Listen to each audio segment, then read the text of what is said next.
welcome to this tutorial. What I'm going to do is to basically explore different parameters with a QGIS expression in how to visualize different river networks.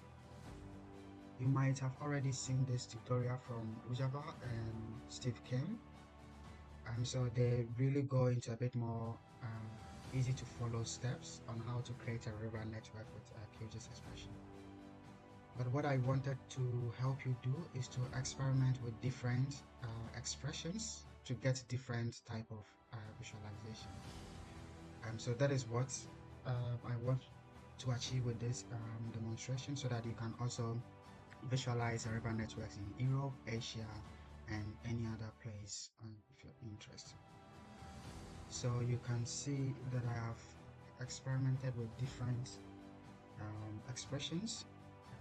I will also attach this to the description as well as the link to the original post. So all you need to do is for this one, it's always going to be fixed, where you extract river networks which upland is more than 100 square kilometers. And then for the color ramp, I think this is what is in the tutorial, but there is also this type that you can experiment. You can just copy, paste it, and then I think this are the same. You can experiment this, for example, this with this, or that with also this, or you can experiment with different stroke width, and then you get really different styles. So that is it. I will not go through the steps because they are already in this tutorial, so you can follow. But what you would have to do is to basically copy paste these different parameters that I put here, and then also paste it in your what do you call it,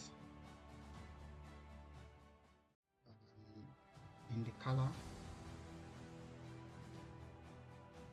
in the edit color part. You just edit it, and then the stroke width, you can always copy paste the different combinations. Just try to see which one of them looks nicer for you and which one of them is the most appropriate to visualize. I will also try to put this template in the description so that you can easily change the expressions, and then you can still have the same template. You change your name, and if you want to use a different source of data, that is up to you. But remember that all the expressions are based on the attribute or fits of these layers. So I hope that you enjoy exploring the different expression combination, and then post which one